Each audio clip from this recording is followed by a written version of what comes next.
No tajemství.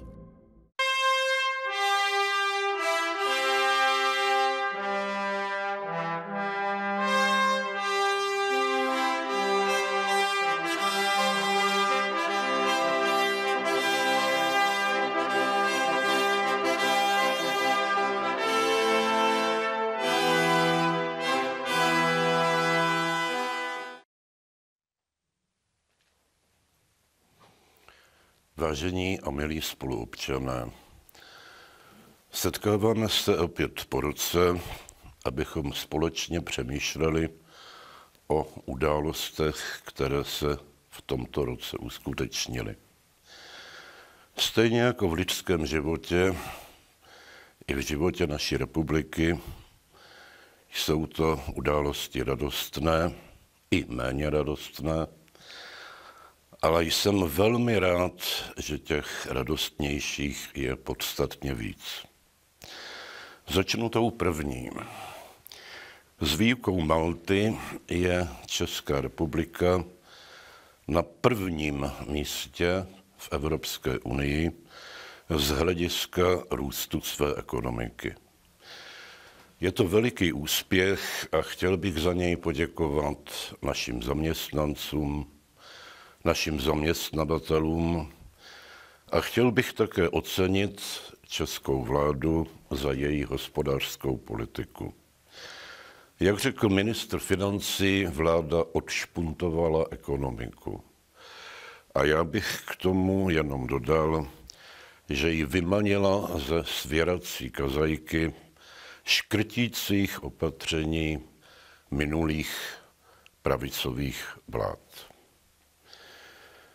Druhou dobrou zprávou je to, že podle našich statistiků průměrná mzda, měsíční mzda, vzrostla o 1000 korun. A je dobře, když je hospodářský růst doprovázen i růstem životní úrovně. Týká se to ostatně i našich starobních důchodců, kteří příští rok budou mít ubohou valorizaci 40 korun měsíčně, ale v roce 2017 by měli získat bez započtení inflace třetinu růstu průměrné mzdy, tedy minimálně 300 korun. Přál bych si jenom, aby tato částka byla pro všechny, protože jinak by se prohluboval rozdíl mezi starodůchodci a novodůchodci. No a poslední dobrá zpráva se týká nezaměstnanosti. Jsme na druhém místě v Evropské unii, hned za Německem, pokud jde o nízkou míru nezaměstnanosti. A protože současně přibyla i volná pracovní místa, věřím, že ti, kdo opravdu chtějí pracovat, svoji práci najdou. To ovšem neplatí pro ty, kdo práci odmítají, aniž by k tomu měli vážné zdravotní důvody. Podporují růst minimální mzdy, ale nepodporují růst sociálních dávek, protože se domnívám, že právě nůžky rozevírající se mezi minimální mzdou a sociálními dávkami mají lidi nutit k užitečné a v budoucnosti i dobře placené práci. Kromě toho některé sociální dávky jsou naprosto nesmyslné. Například státní příspěvek na bydlení jenom vytvořil ubytovny a obchod s chudobou.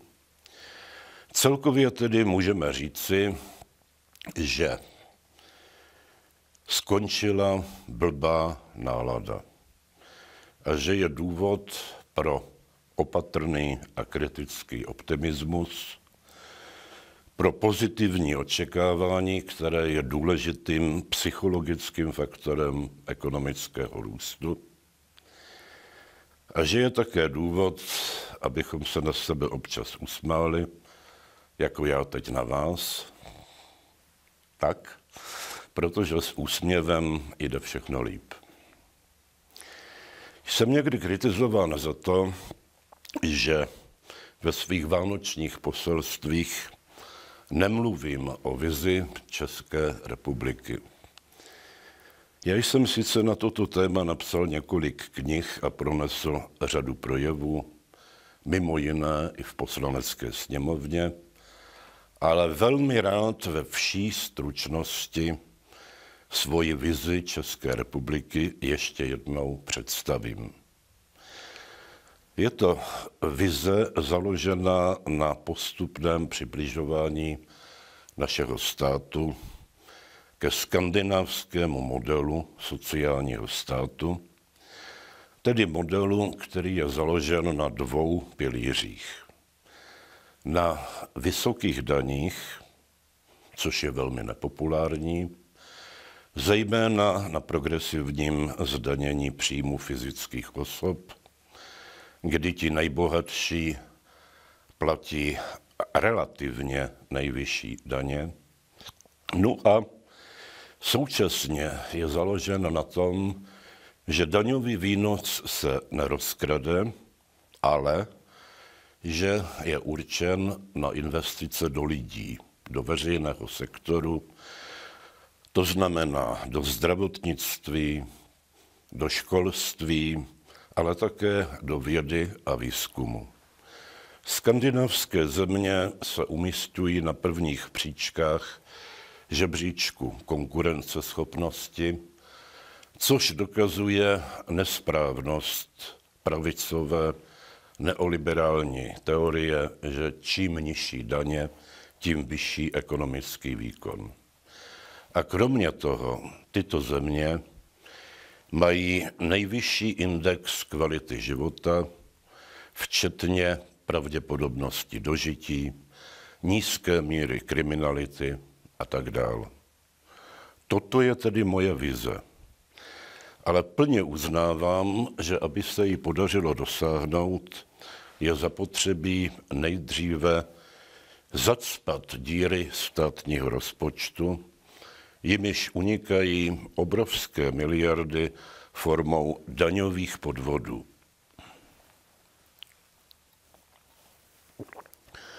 Budu proto podporovat všechny zákony, které čelí daňovým podvodům, ať je to zákon o elektronické evidenci tržeb, nebo zákon o prokázání původu příjmu a majetku. Ti, kdo namítají, že těmito zákony se zasahuje do osobní svobody lidí, zapomínají, že nikdo nemá právo krást, nikdo nemá právo podvádět a že daňový podvod je ve Spojených státech druhý nejtěžší trestný čin po vraždě. Závěrem mi dovolte, abych se zmínil o zahraniční politice. Ekonomická diplomacie, kterou prosazuje současná vláda i já, zaznamenala v tomto roce významné úspěchy.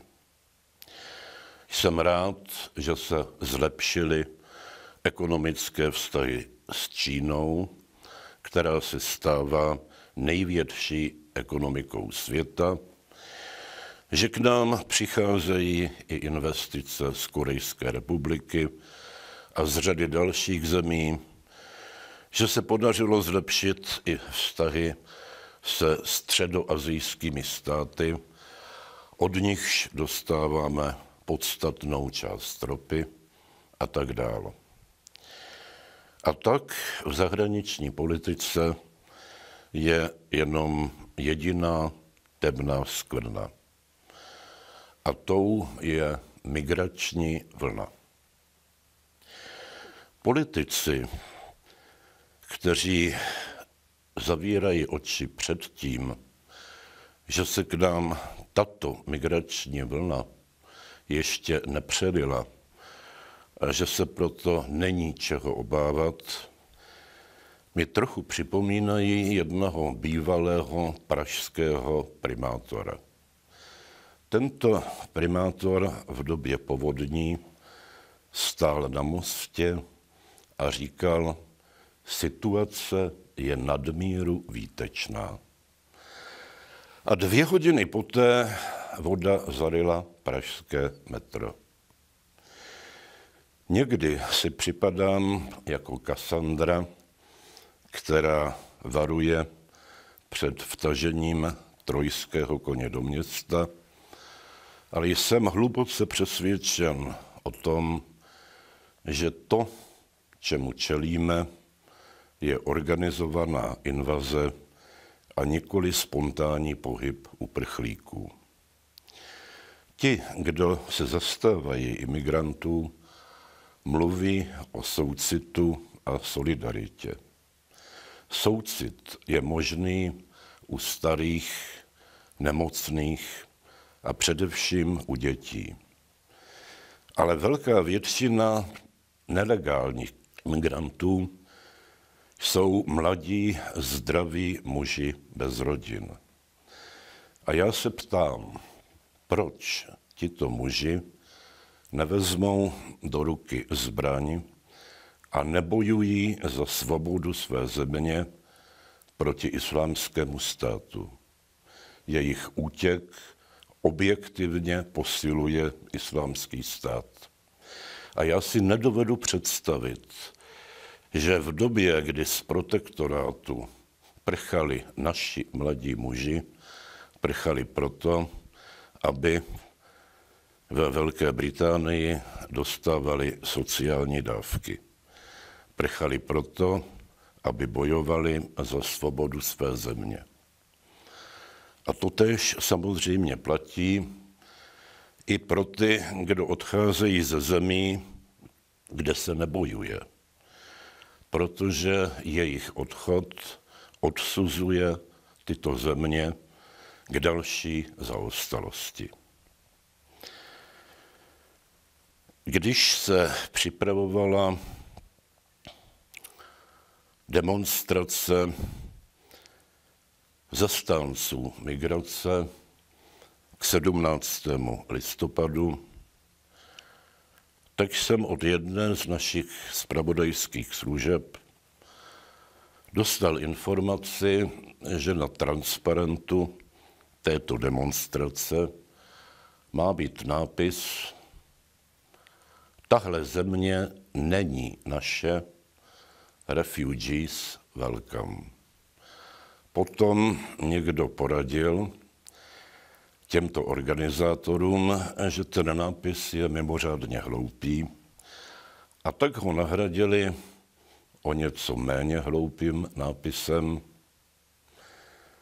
Tahle země patří všem, refugees welcome. A závěrem svého vánočního poselství bych vám chtěl říci 2 jasné věty. Tahle země je naše.